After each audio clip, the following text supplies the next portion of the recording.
15 जनवरी 2023 सोमवार।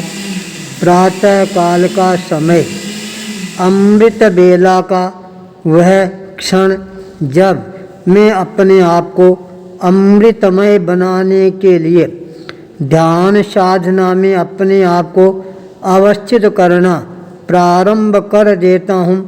उसी समय अचानक मेरे हृदय के अंदर एक प्रकंपन पैदा होना प्रारंभ हो जाता है। मेरा ध्यान उस प्रकंपन पर केंद्रित होता है। तब भीतर से आवाज़ आती है, बस यहीं पर अब तेरे को अपना ध्यान है वह एकाग्रता के साथ अवस्थित करने का प्रयास करना है। जब तेरे भीतर के अंदर तेरे को अपने आप ही अनहद नाद है यह गुंजायमान होता हुआ सुनाई देना प्रारंभ कर दे, तब तुम ये मान लेना अब तेरे भीतर के अंदर कोई नई शक्ति है, उसकी जागरणा होनी प्रारंभ हो गई है। उसी समय मेरे को एहसास होता है कोई मेरे हृदय स्थल पर हाथ लगाता है और कह रहा है, बस अब तेरे को घबराने की, डरने की, भयभीत होने की ज़रूरत नहीं है। मेरी शक्ति हमेशा तेरे साथ के अंदर तेरे को शक्तिशाली बनाती रहेगी। उसी समय मेरी दृष्टि बिल्कुल सामने दीवार पर केंद्रित होनी प्रारंभ हो जाती है। मैंने देखा सफ़ेद दीवार के ऊपर धीरे धीरे एक आकृति है, वह मेरे को नज़र आनी प्रारंभ हो जाती है। मेरे को सावधान करती है और कहती है, मेरे से डरने की ज़रूरत नहीं है, मैं हूँ तुम्हारे को जन्म देने वाला। उसी समय साक्षात पुंडरासर बालाजी का दिग्दर्शन होना प्रारंभ हो जाता है, जहाँ पर श्रद्धा, भक्ति, समर्पण भाव होता है, वहाँ पर अपने आप ही साक्षात्कार होना प्रारंभ हो जाता है। बिंदु है वह अपने आप ही सिंधु के रूप के अंदर परिवर्तित होनी प्रारंभ हो जाती है। जीव है वह अपने आप ही शिव की तरह प्रतिष्ठित होना प्रारंभ हो जाता है। जन है वह अपने आप ही जिनेश्वर की ओर अग्रसर होना प्रारंभ कर देता है। श्रद्धा की महिमा अपने आप के अंदर अपरंपार होती है। प्रातः काल के समय श्रद्धा का जागरण होना प्रारंभ हो जाता है। दिन भर श्रद्धा है वह कोई न कोई नई श्रद्धा को जागृत करना प्रारंभ कर देती है। सायंकाल का समय अचानक उड़ीसा प्रदेश से एक भक्त का फोन आता है, गुरुजी आप कहाँ पर विराजमान हैं, उदयपुर के पास है या और कहीं पर है? मैंने कहा नहीं, अब हम राजस्थान की राजधानी जयपुर के अंदर प्रवास कर रहे हैं। तत्काल आवाज़ आती है, मैं अभी अभी जयपुर पहुंचने ही वाला हूं और मेरे को आपके हर हालत के अंदर दर्शन करना है, मेरे को उपासना करनी है और मैं अपने मन की बात है वह आपके सामने प्रस्तुत करना चाहता हूं।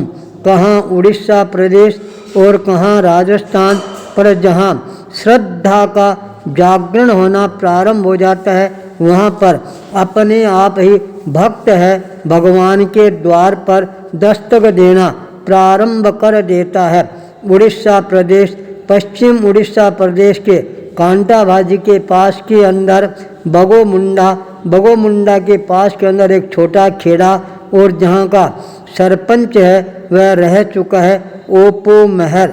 वह अपने साथी गगन मेहर के साथ अचानक जब राजधानी में दर्शन करने के लिए आता है, बड़ा आश्चर्य होता है किस तरह से श्रद्धा से व्यक्ति अभिभूत बनकर हजारों कोस की दूरी को मेट कर भी पहुंच जाता है। अप्पा मेहर वही व्यक्ति है जब हमने बगोमुंडा के अंदर चातुर्मास किया था, उस समय यह चुनाव के अंदर भी खड़ा हुआ था और हजारों लाखों रुपए भी बर्बाद हुए, पर वह चुनाव नहीं जीत पाता है। परिणाम ये आता है परिवार के अंदर आर्थिक संकट का दौर है वह बहुत ही ज़्यादा गहराई के साथ गहराना प्रारंभ कर देता है। यहाँ तक गाड़ी के अंदर पेट्रोल भराने के पेशे हैं वो भी बड़ी मुश्किल से इसके पास में बचे थे। जब अचानक उसको पता लगा कोई जैन मुनि यहाँ पर आए हुए हैं, अपने साथी के साथ पहुँचता है और अपनी व्यथा है वह प्रस्तुत करता है। सहज ही मुंह से निकल जाता है, घबराने की क्या ज़रूरत है, हिम्मत रखेगा सारा काम अपने आप सही दिशा की ओर अग्रसर होना प्रारंभ हो जाएगा। मन में श्रद्धा और विश्वास जगती है, वहाँ से बाहर आता है और भाई जय प्रकाश के वहाँ से पुरानी मोटरसाइकिल है वह आधे मूल्य के अंदर खरीदता है, अपने घर पर जाता है और वह मोटरसाइकिल और वहाँ पर दर्शन करने के लिए आना इसके जीवन के अंदर एक परिवर्तन का दौर लाने वाला बन जाता है। उसके पश्चात इसने कभी भी अपने जीवन में पीछे मुड़कर देखने का प्रयास नहीं किया। मेहनत करने के साथ अगली बार चुनाव के अंदर वह बहुत अच्छी स्थिति के अंदर जीत कर आता है। पूरे पश्चिम उड़ीसा प्रदेश के अंदर अपनी पंचायत को हेट्रिक बनाने के अंदर इसका बहुत बड़ा योगदान रहता है। इतना बड़ा पंचायत घर बनाता है और जिसके अंदर आधुनिक तकनीकी के साथ के अंदर सारी चीज़ें निर्मित होती है। तब से उसके जीवन के अंदर श्रद्धा की स्फुरना है वह अपने आप ही होनी प्रारंभ हो जाती है। जहाँ कहीं भी चातुर्मास होता है, अवसर मिलता है यार वह पहुँचने का प्रयास करता ही रहता है।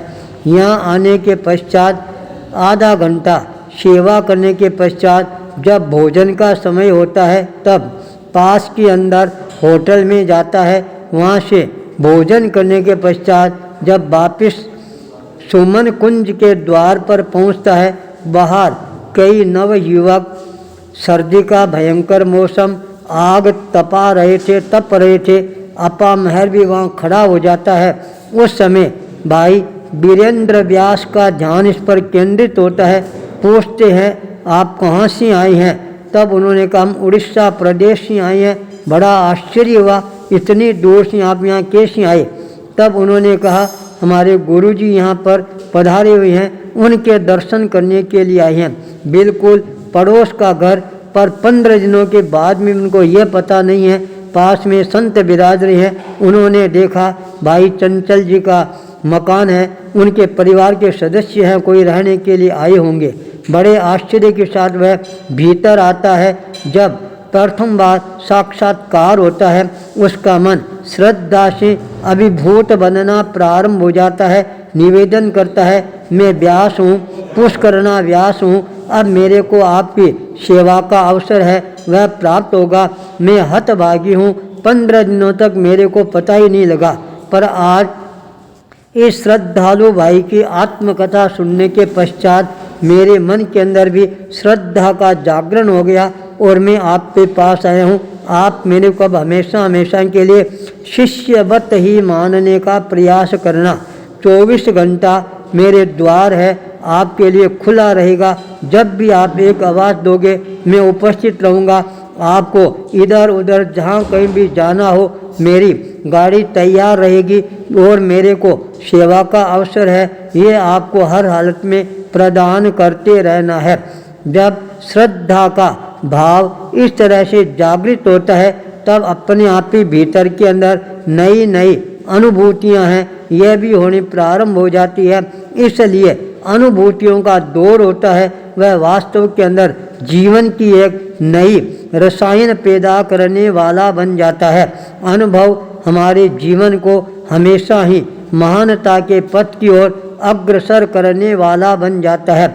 इसलिए अनुभवों का अपने आप के अंदर बहुत बड़ा महत्व होता है। अनुभव हमारे जीवन की एक अनमोल धरोहर के रूप के अंदर हमेशा हमेशा के लिए हमारे जीवन में स्थापित होनी प्रारंभ हो जाती है। जब श्रद्धा के साथ कोई अनुभूति होती है तो वह अनुभूति और ज़्यादा महत्वपूर्ण बन जाती है। हम हमारे जीवन के अंदर हमारे अनुभवों को आत्मसात करते चले जाएंगे। ये अनुभव हमारे जीवन को नई दशा और दिशा है यह देना भी प्रारंभ कर देते हैं। आचार्य भूपेंद्र, सुमन कुंज, जयपुर।